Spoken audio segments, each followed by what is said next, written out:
Now, I've been joined in the studio by Margaret and Rona, who are from the Rambling Society for Folkestone and Sheck Bay, aren't you, girls? And you're going to talk to us a little bit about what's going on with the society and how people can get involved in it as well. So what is different between rambling and just walking in the countryside? Is there a difference, or is it just like lucky if you get lost? Well, Tom, to me it's all the same thing. Just so that your listeners know who we actually are, we're members of the White Cliffs Ramblers, and they're one of the groups that make up the national Ramblers site just for England, Wales and Scotland.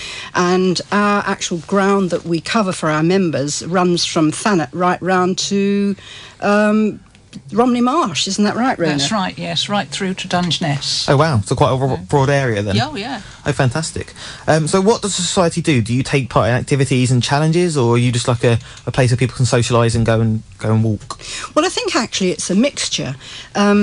You've got to start from somewhere, and if you're walking, we've put on quite a few shorter walks, and then we have medium-sized walks, which seem to appeal to most of our members and even non-members. Then we've got one or two people who really love to put the pace on, and they sometimes walk with us, but they sometimes like to go with other groups who actually do more challenging walks. Okay.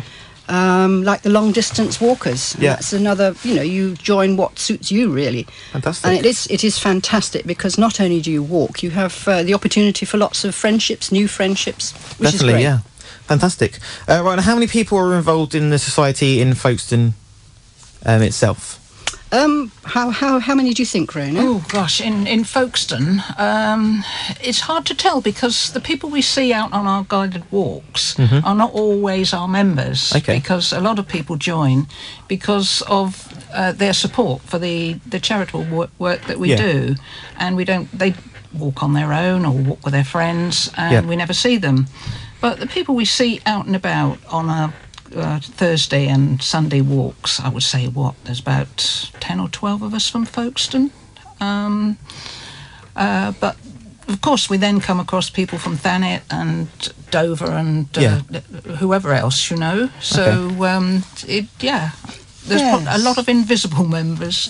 Yes, I think you're right. At the moment, I think our current membership's sort of between 420-ish. Okay. And I suppose we reckon we've got well over 100 what I call active walkers within the area, not just Folkestone. Oh, wow, okay. Yeah. So what advantages are there to joining the society and not just rambling individually?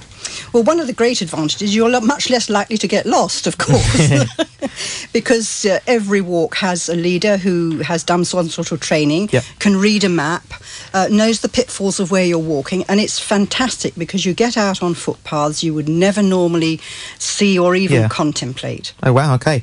And how far do you go distance-wise? I mean, is it like short distances, or like you say, you got like medium and longer distances that you can do? Well, we call our short walk sort of 5 miles. Now, that might have everybody hold their hands up in horror, and there are other organisations that do shorter walks, like Walking for Health and Get Walking, Keep Walking, which is one of the Ramblers things. But we call a short walk 5 to 7 miles. Oh, wow. Our longer walks are usually day-long walks, and they usually range from about 10 miles max in the winter to sort of 14, 15 in the summer. Wow, quite a fair distance then. Ones, yes. Brilliant.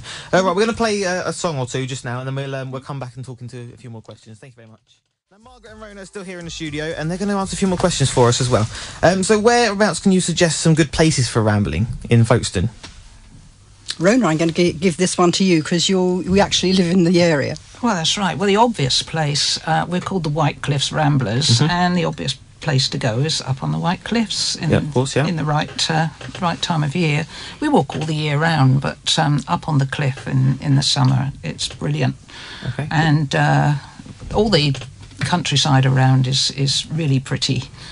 Elam Valley, Orcombe Valley, and you can go up and down the hills all day, and we frequently do.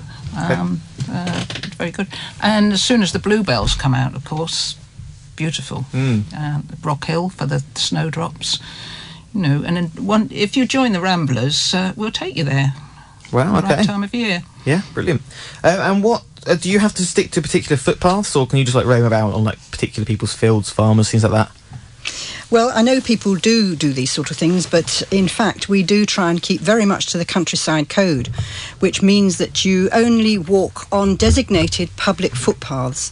There are lots of other footpaths, of course, and some of those you can walk, but only with permission of the landowners. And if anyone looks at an Ordnance Survey map, you'll see exactly what I mean, because it specifies the footpaths you can walk on, which is great. Brilliant. So are there like laws in place that tell you where you can and can't walk?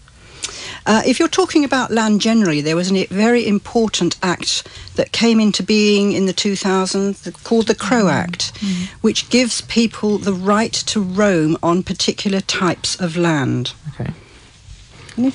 Yeah, the Countryside and Rights of Way Act, it meant that downland and moorland, and round here relevantly, it would, the land above the cliffs, became areas that you could just stroll about and picnic without sticking to the paths. And of course that's wonderful, because you can take the kids up and let them run around and so on and so forth. But a lot of landowners all over the country put in appeals against that, saying, "Oh, these ramblers are going to tread the crops down and leave gates open." But because it was strictly downland and moorland, there's going to be no crops involved, and so after a while things settled down.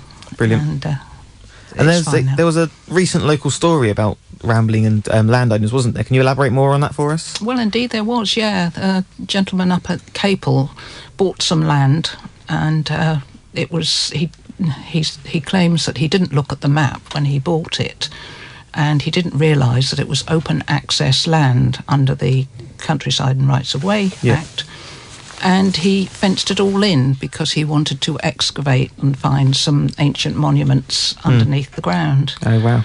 And a couple of times our friends at Kent County Council came up and explained the law to him and put in gates for him so that people could access his land.